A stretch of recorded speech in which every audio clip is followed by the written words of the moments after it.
Hello, Renee Flamond here. This topic of mirroring took me a little while to understand because I didn't really fully. I would read things like they reflect yourself back to you.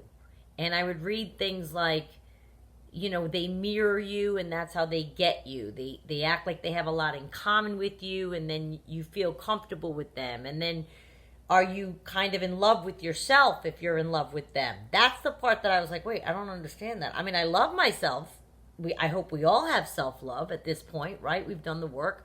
But I don't love myself. Like, I want to be in love with myself. So I rejected the concept for a long time. I didn't understand it. I'm like, what do you mean? I thought, what they mean is this. When they mirror you, a narcissist will adapt like a piece of clay to whomever they line up. So, for example, with me, my narcissist was acting like I dance a lot. I put disco on, I disco clean, I disco paint, I disco, I'm doing something, but then I'll break into a dance because the music is blaring. So he was right along with that. But he was telling me stories about when he lived in Texas. He was always doing the two-step, and I'm thinking to myself, he probably met some Texas people, and that was who he took on. And he did have cowboy boots, and he probably played that role with those people. I knew a narcissist who, when they were going out with this person, they were suddenly an avid skier. They broke up with that person, then they went out with this person, suddenly they were an avid whatever that person did, then an avid whatever that person did.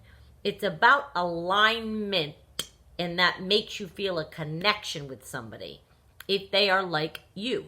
Think of a best friend of yours. Think of a best cousin of yours. Think of a sibling to whom you're particularly close. It's probably because you have a lot in common. Now, romantic people have come up with all kinds of phrases to assuage if you don't have a lot in common. Opposites attract, and that you can find a phrase to fit anything because the hopeless romantics have invented these phrases. Like if it rains on your wedding day, it's going to be a great marriage. Like all these different phrases people come up with.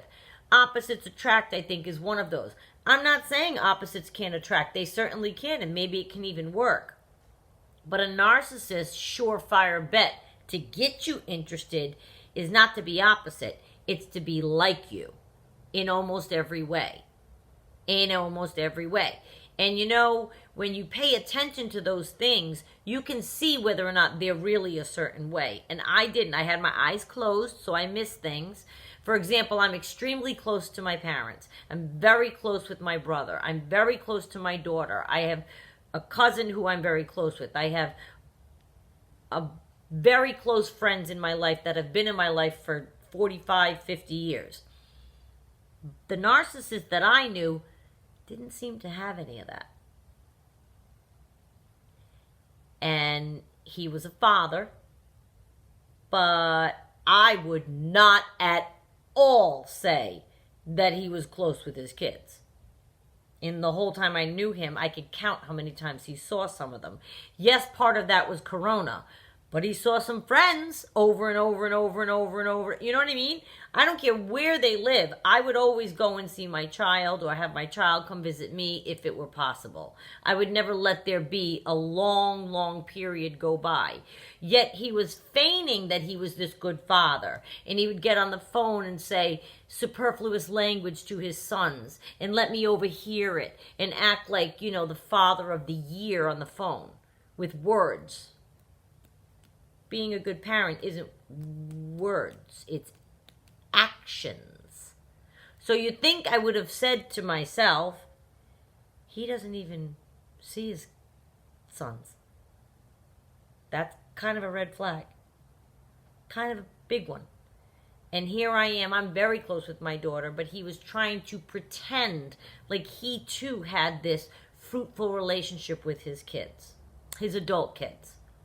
He was feigning, he was mirroring me. And it's the same tactic they use. They teach it. I'm a licensed real estate agent. Everybody is in Florida. I don't practice, but I am a licensed real estate agent. And they teach you about mirroring. It's in all sales, I'm sure. The salesperson mirrors, reflects the actions of the person ahead of them because you want them to feel comfortable with you. You're going to imitate their body language, right? You're going to get them to be comfortable and buy what you're selling. I'm not a good salesperson, so I don't do it. I just got the license just because I like getting things like that. And it's in my family. A lot of people have it, so I got it. But I feel like they are doing the exact thing. They're selling you them. So you like disco, you put disco on, you're going to dance, they're going to come right in and dance with you. You're a great mother, which I am. You're close to your daughter, they're going to feign being close. You like going out for coffee in the morning to this little coffee shop, they're going to pretend like they love that too. If you're somebody who's religious, even if they're not, they're suddenly going to feign that they are too. Sure, I'll go to church with you, honey. Of course. Let's go to church. We ready? Mine used the dog. He knew how much I love Minnie, so he feigned. And I mean, I'd like to think that everyone would love Minnie. And I'm not saying he wasn't nice to her. He was. But I'm saying the overboardness, the overboard with how he went at it, I should have taken as a red flag. That he was mirroring. He knew to get to me would be to be nice to the dog. Mirroring is how they get you. It's how they get you, because it comes to different ways. If you think of your narcissist in your relationship, they may have mirrored things about you. I don't know.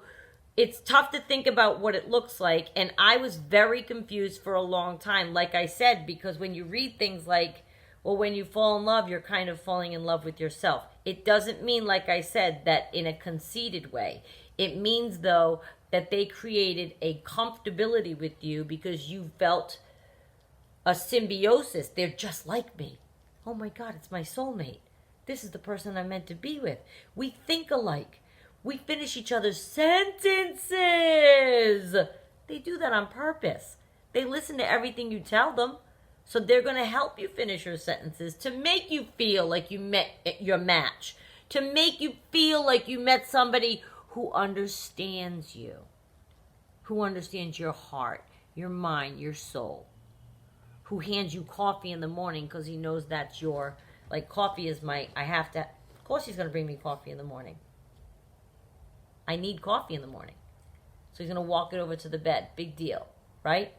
They're going to mirror you, and they're going to copy you, and they're going to say what they need to say to make you feel that they are exactly the same kind of person as you, okay? So when given the chance, they're not going to do the opposites attract thing. Oh, no, no, no, no. And they could be complete opposite you, really. But they're going to feign to have all of these things in alignment with you. Whether it's a thing you do, like an activity. I ski. Do you ski? Oh, yeah. Do you golf? Oh, sure. Do you swim? Yep, absolutely. You want to go for a run with me? Absolutely. Yeah, mm-hmm.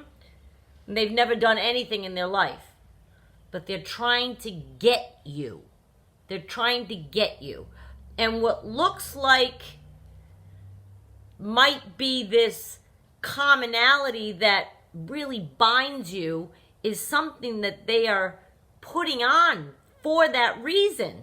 They want you to feel that so they can get you. And you know, it makes it look like you're heading into this certain lovely place. You feel this connection with this person. You're doing everything together. You love hanging out. You love doing all the same things for fun. They might not even like the stuff you're taking them to. And I'm not saying compromise that we can't do things with each other that we don't necessarily love. That's a normal relationship. Mirroring is heavy. It's different. They're doing things on purpose, and they're doing it to make you feel like you have something in common with them. They are doing it on purpose to make you feel comfortable and at ease because you're with someone that you can bounce things off. Like if you think about your closest cousin, your closest sibling, your closest friends, you probably do have a lot in common. You probably do finish each other's sentences. You probably do share activities with those people.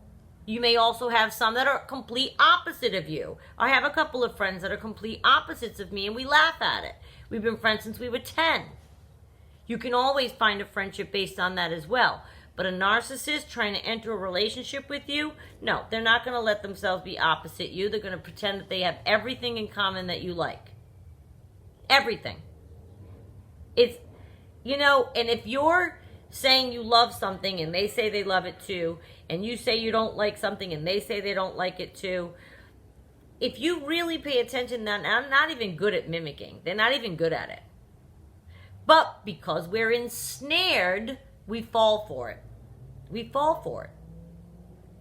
We believe everything that they come at us with the mirroring. Because we want to believe it. We want to believe it. We want to believe what they're showing us. We want to know that we found our soulmate. It's what you want to believe. The mind plays tricks on you when it wants to see something. The mind and the heart, especially the heart, wants to see what it wants to see. So I'm here to let you know, if you're in the middle of something, because I got new people coming in all the time. If you're in the middle of getting to know somebody and it seems too good to be true, and they seem like your exact partner for life and your exact soulmate, pay attention. Try to figure out who they are. They don't even know. But you try to figure out who you think they are. Are they changing things just to be with you? This cat shows up dressed preppy once. Everyone, I feel like in fashion, falls back to their go-to. You might go through different phases, but we go back to our go-to. My go-to has always been preppy since I was young. There's always a preppy element on me. An ankle sock, a pearl, right? Always something. This cat shows up in spectator shoes, a golf shirt, cotton pants. This cat is not at all preppy. And that wasn't him trying to please me. That's different. Somebody put something on, you know somebody's going to like it, you want to be attractive to your partner. No. This was a once in a shot. He had the one thing, he did it the one time. He thought he'd reflect. It was way in the beginning. It was like dinner number 3, and he shows up preppy. Never did it again, but it was just enough for him so that he could show me, yeah, no, I can be preppy too, see? But he didn't say that, but he showed up like that. Now you might say, well, maybe he was just trying to, no. If it was a normal person, you can say, oh, he wore that because he thought you'd like it. That's a sweet gesture. With a narcissist, it's manipulation. There's nothing sweet about it. They're trying to mimic you to make you think that they are like you, to make you think they have a lot in common with you. I was hooked. I mean, I used to cringe at some of the stuff he'd say or do because I knew it wasn't him, but I'd look the other way because I was hooked. And I didn't want to see any bad. I didn't want to see that wasn't real. I didn't want to see that he was faking it. I didn't want to see that he was making things up. I didn't want to see that he was trying to make himself look like he was this attentive father, when really, in my opinion, with the way he was an absentee father, in my opinion. Now they were older. I have no idea what he was like when they were kids. But he never saw them, hardly visited with them. I don't care where they live. They're in the domestic U.S. You can visit. You can have them visit you. Months and months and months and months and months would go by. And not because of COVID. No, he just didn't get up to where they were. He wasn't having them come see him here. I mean, it was just odd. But yet, on the phone, he was all over them.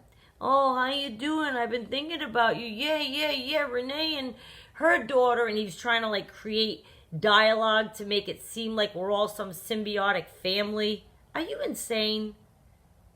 And that was odd to me, and it was very obvious because, again, like I said, pay attention to, I could tell from his actions that he was what I would call not a very involved father, and yet going overboard on the phone loudly so I could hear.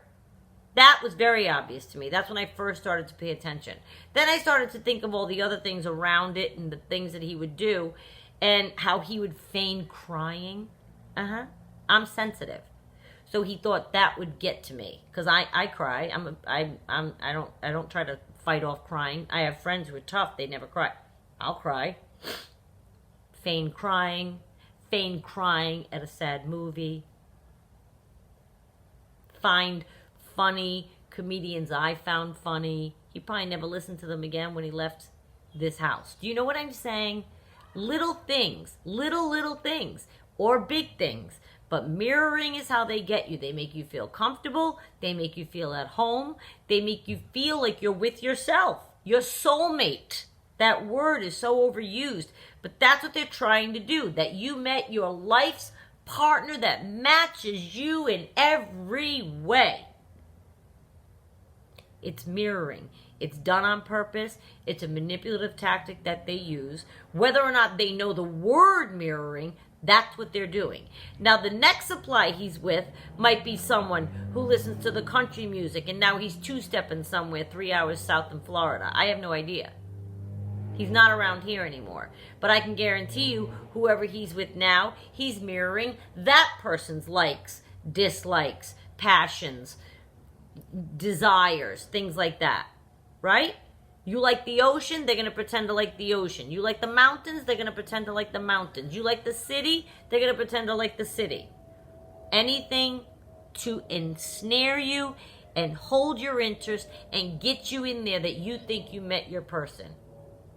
Watch that, my friends, because even if you meet a new person, watch that. Because that is a tactic that they use in love bombing. It's one of the first things that comes out. That's how they're love bombing you. And they make you feel so great about everything. And complete. They make you feel that whole. You should feel complete already without a person. I think we've all learned that now in life. Nobody completes you. You complete you. And then you meet another person who is completed within themselves. And then you have a nice unit. That's how I think of it. But you got to watch that mirroring. Be on the lookout. And the next time your narcissist or a new person that you meet comes at you or acts a little off or suddenly wants to go to church. Now, I'm not saying if you go to church every Sunday and they want to go with you that that's a bad thing. I think that's a lovely gesture. I think that's a lovely thing. But why are they doing it? What are they saying when they're going? Are they pretending they always did it and then you find out that they never did it? That's the mirroring part. Oh, I do too. I go to church every Sunday too. Fast forward 2 weeks, you meet friends of his, people of his, and you kind of put together that, no, he doesn't. I never heard anybody say that. He's doing that. He's lying to you that he's always like that because he's wanting you to think that they're like you. It's about the lie. I'm not saying they might not have something in common with you, and I'm not saying somebody's eyes can't be open and adapt something you do into their own life if they're a non-disordered person. When a narcissist does anything like that, they're mirroring you, and that's how they get you in the love bombing. So please look out for that. Beware of it. It's a big thing. That's what they do.